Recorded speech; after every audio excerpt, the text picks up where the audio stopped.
The iPhone 17 Pro Max will not be ignored.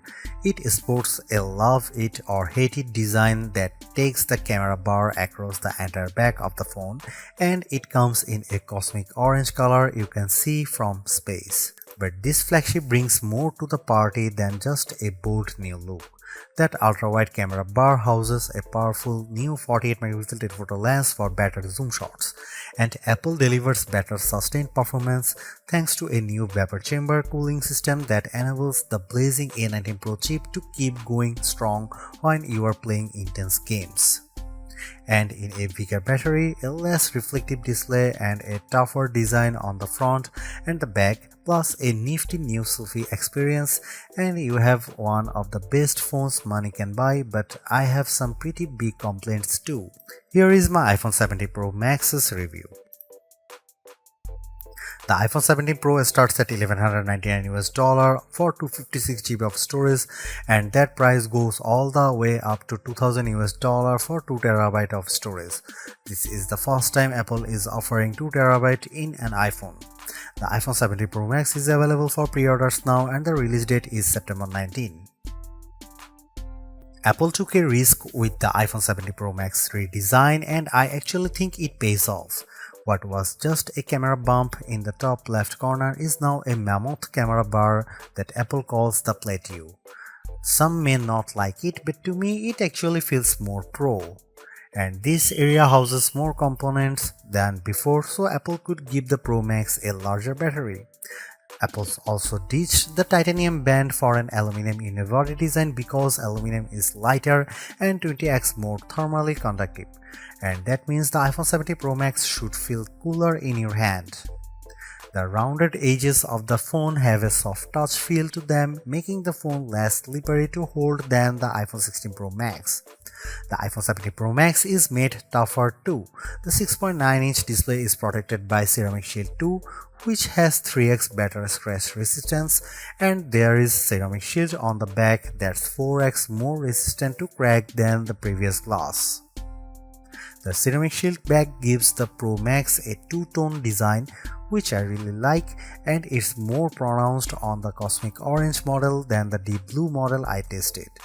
And you can also choose silver, but Apple oddly omitted black from this year's color options.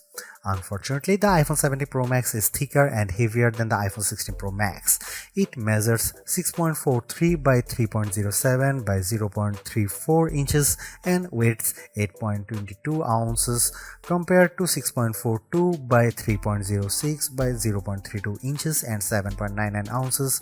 By comparison, the Galaxy S25 Ultra is 6.41 by 3.06 by 0.32 inches and just 7.69 ounces.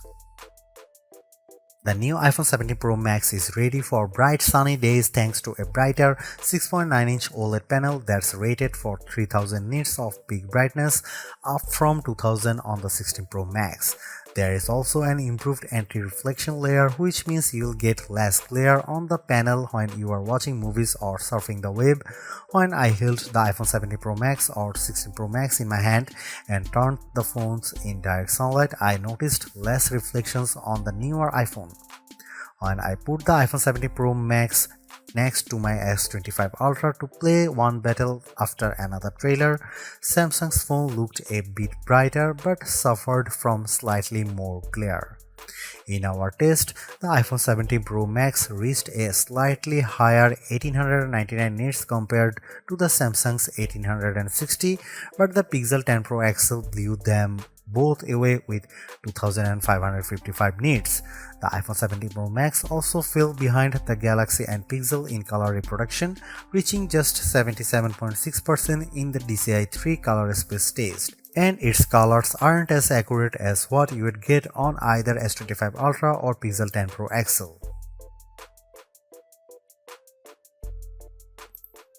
The iPhone 17 Pro Max is now a triple threat with three 48-megapixel cameras, including a telephoto zoom with a sensor that's 56% larger that can deliver up to 8x optical quality zoom, and you get an 18-megapixel center stage front camera that can do a very neat trick.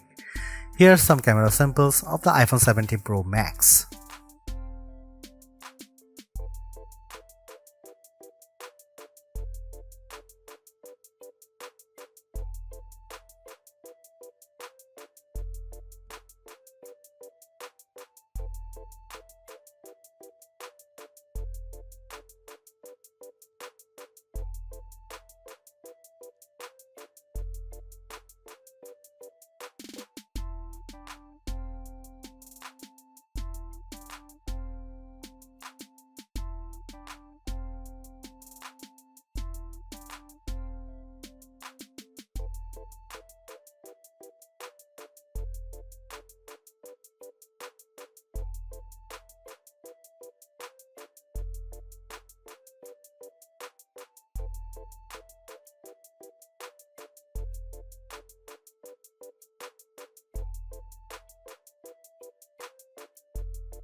The last couple of iPhone Pros have faced criticism for overheating or just not offering great speeds over long periods, but the iPhone 70 Pro Max answers the call with a claimed 40% better sustained performance with its A19 Pro chip, which is made possible by a new vapor cooling system. The A19 Pro packs a 6-core CPU and 6-core GPU, complete with neural accelerators for each core. The idea is to give you better performance when doing things like generating AI images. Sure enough, I found that Image Playground generated images 3 to 4 seconds faster on the iPhone 70 Pro Max versus 16 Pro Max. The iPhone 70 Pro Max flies through demanding games like Destiny Rising. The action remained fluid with multiple enemies on screen, and the graphics and lighting effects look stunning.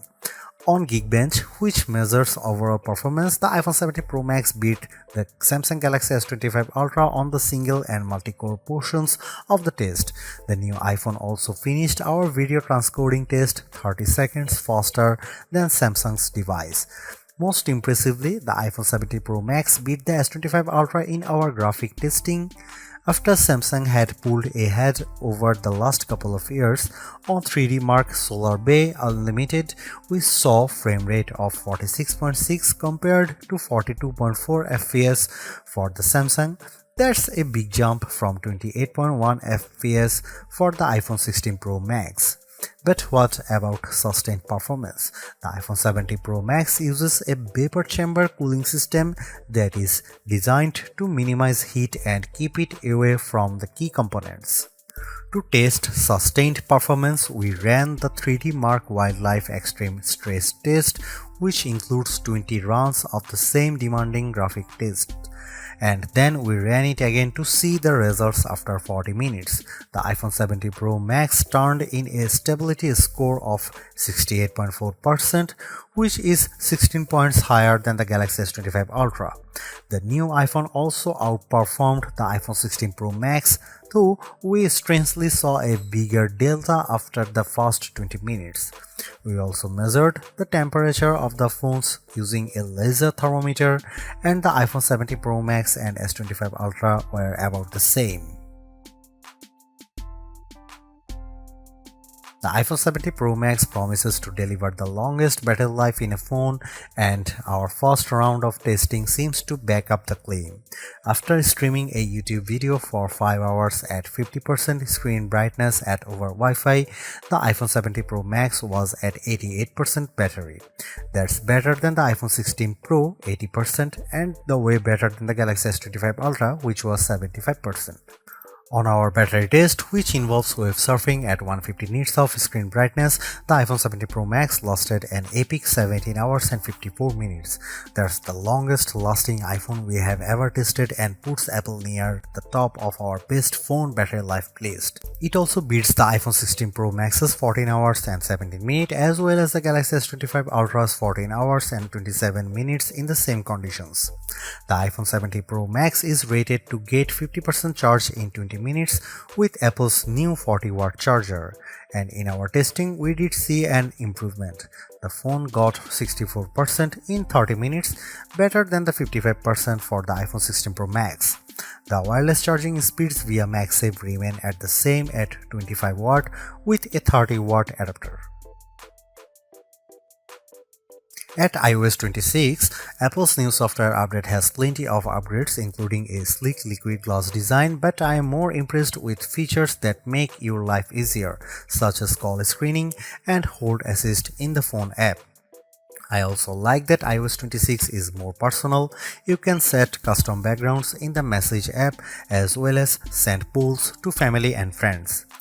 In terms of Apple Intelligence, Visual Intelligence gets an upgrade as you can now ask questions about whatever's on your screen. You can either search via Google or ask questions via ChatGPT. However, Apple is behind Gemini Live here as Google's AI can analyze your screen live and you can ask Google's Assistant questions in real time. With Apple, you have to take a screenshot first and Siri doesn't answer you, ChatGPT does via text. There's other noteworthy Apple Intelligence upgrades including live translation in messages, phone and FaceTime, smarter shortcuts and a more capable image playground now with better support for expressions and better ChatGPT integration. Overall, too, without the new full-fledged Siri on board, which is not coming until 2026, the iPhone 17 Pro Max lacks the true wow AI feature. Some good examples are cross-app actions on the S25 Ultra and being able to make edits or photos using just your voice on the Pixel 10 series. Some might be wondering if the iPhone Air is for them given that Apple's two phones not that far away in price.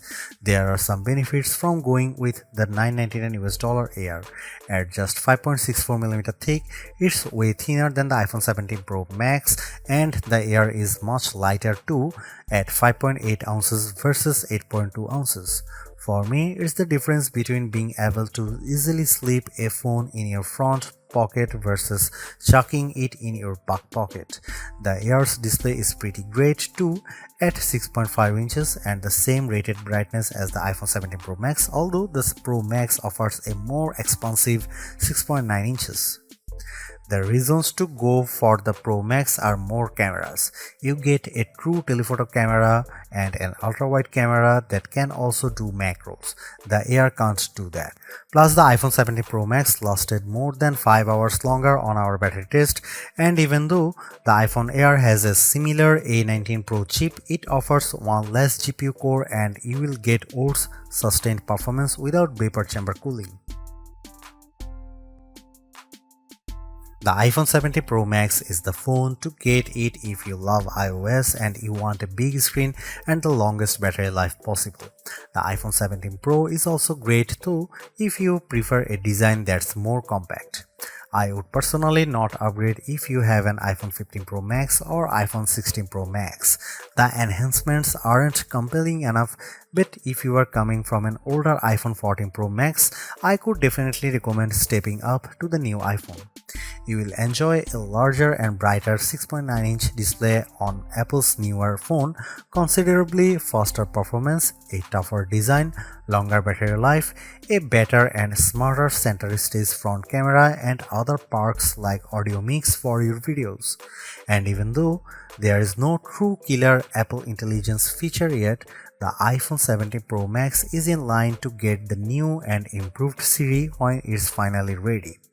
Is the iPhone 17 Pro Max the best phone overall? I would argue that the Galaxy S25 Ultra is better in some ways, including its AI features and zoom cameras, but if you are in the Apple ecosystem, the iPhone 17 Pro Max will make you happy, extra large camera bar and all.